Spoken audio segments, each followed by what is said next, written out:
So we'll start off. What's your full name? Well, my full name is Lorene Agatha Wilfong. Pell was my maiden name. I was born September the 12th, 1922 in Sallisaw, Oklahoma. So I made a list of a lot of things that happened throughout history while you've been alive. And I was just going to kind of read some of these things and see if you have any stories about them. 1927, the Spirit of St. Louis. Mickey Mouse was in 1928. Insulin was discovered the year you were born in 1922. Bubblegum was invented in 1928. Yeah, I remember that. Yeah? I remember my first one. Tell me about your first piece of bubblegum. Oh my goodness.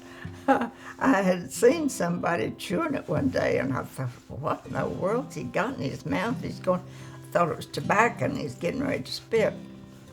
And then I saw him blow this big old bubble. And I thought, well, what in the world's that? So I asked him. He says, it's bubble gum.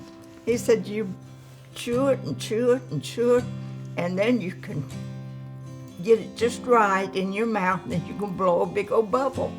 So I tried it. Well, of course, I failed the first time. But I kept trying, and finally I learned, and I blew a bubble one day, and I thought I thought that was the most wonderful thing I'd ever done. Blew that bubble. Of course, 1929, the Great Depression began. Can you tell me about your life through the Great Depression? Oh, yes. My daddy worked for the city of Tulsa, and he was an iceman, and that's when Daddy finally lost his job, and we had to move. There was an alley, and there was a little house that we moved to back there, real small, and Mother would fry potatoes for lunch, and I'd always take what was left and make me a fried potato sandwich. And we had an old Model T Ford, and I'd go out in the car and eat it. And I was out there eating it one day, and I kept rubbing my face. It kept itching, and I finally looked at my sandwich, and it was little tiny bitty ants all over it. And I hollered and told Mama, I said, that bread's got ants in it. She said, well, I'm sorry, honey, but you'll have to go ahead and eat it, ants and all. So we were getting poorer by the day because there was no work to be had. Everybody was out of work. But Daddy finally scraped enough. He never let us go hungry. And he just had so much love in him. How did you and Granddaddy, how did the two of you all meet?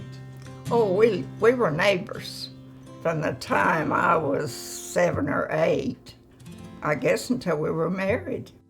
So we grew up together, we played together, we played in my backyard. My brothers and he would get out there and play with me and wrestle me, and I'd be screaming and hollering, and they thought I was having fun, but I wasn't.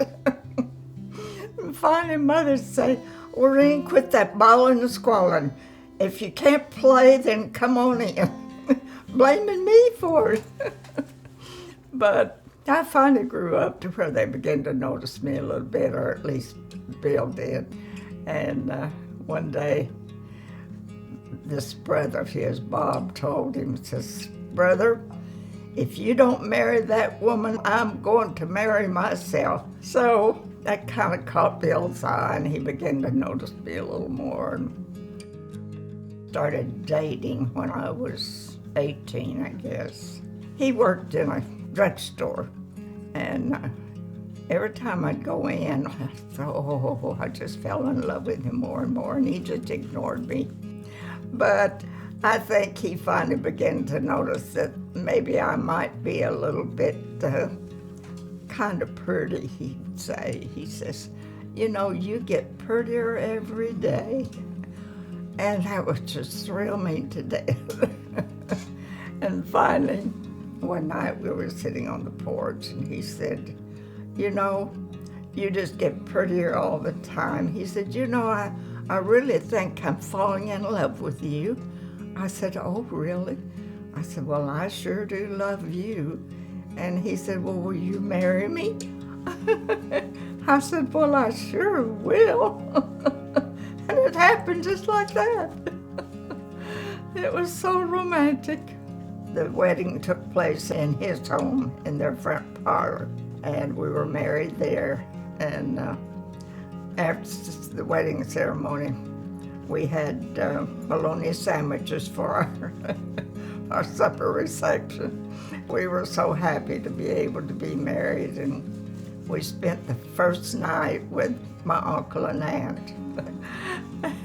But it was okay. We were in love, and it didn't matter.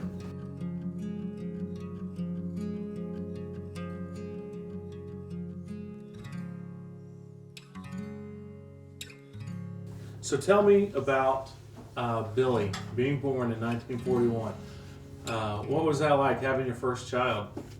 Oh, it was wonderful. It was just wonderful. It had its ups and downs, of course, but like I say, that's all I ever wanted to do was get married and have babies.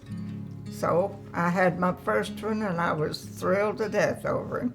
Who was the one that kept order in the house? That kept order in the house? Who was the disciplinarian? Me.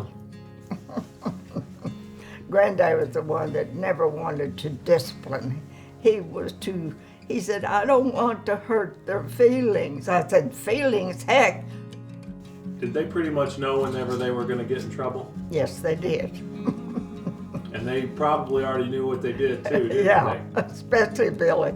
He was the worst. He was a sweetheart, but boy, was he ever ornery. He loved his music, and I was happy for him because, you know, it kept him out of trouble because he enjoyed his music, and if he wasn't playing in the band, he was playing at home. And one time, he loved to practice at home, and so he was practicing one time in the little bathroom, and he was playing the trombone at that time, and boy, he was just getting ready for that thing, and finally he pushed on it and hit the door, the shower door, and broke the shower door. Oh, I'll tell you, I felt like killing him then. So 1945, Uncle Johnny was born. Mm-hmm. How did life change whenever you went from having one to having two boys running around? Well, you know, it wasn't so much different because, like I say, Johnny was such a good little boy. Then That's finally amazing. Danny come along, and we lived in Fort Smith when Danny was born. Of course, we lived at cattywampus from the Lowell School, where they went to school, and they had a basketball court. So they learned to play basketball, and they were there every evening.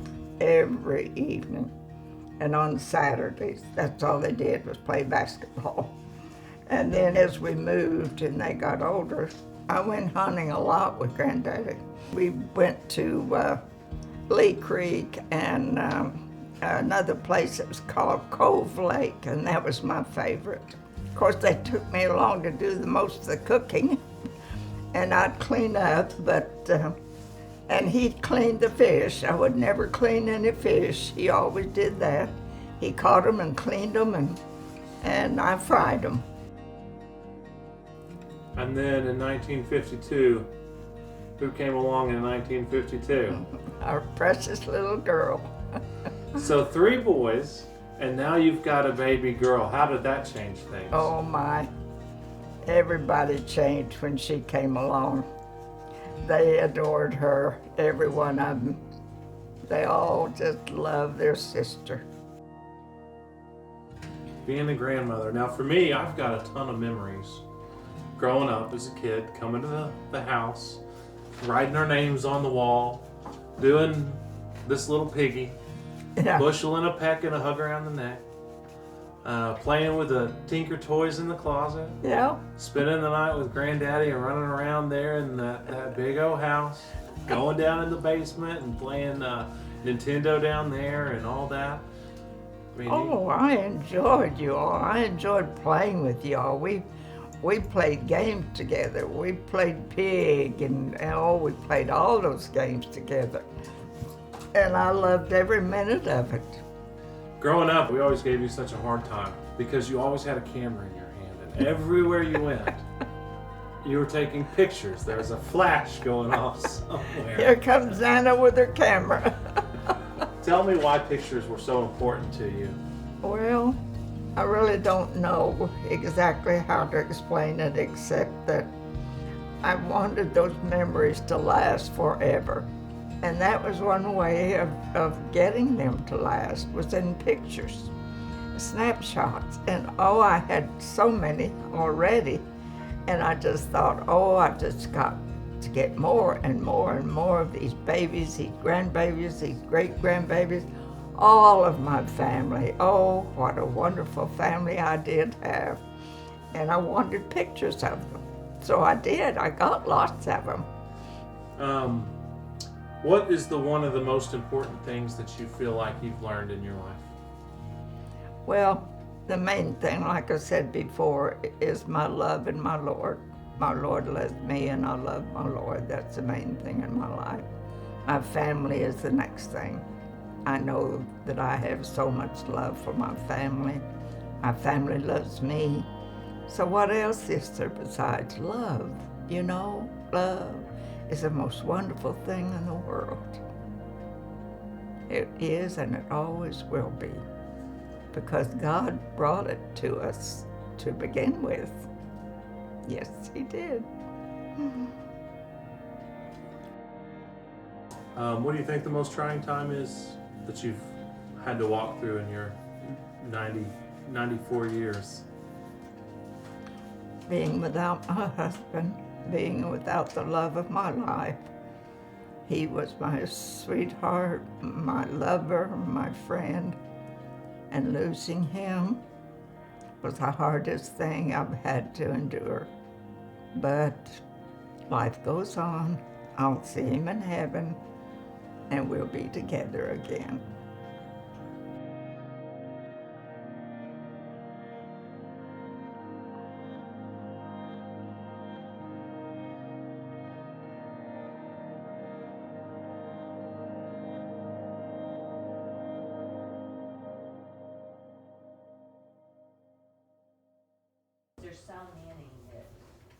Well, I guess I'm going to end this telling you that I love you very much. Oh, and I love you. Thank you so much for spending time with me. Oh, I've enjoyed it, I sweetheart. love you a bushel and a peck and a hug around the neck. Oh, I do you too, sweetheart.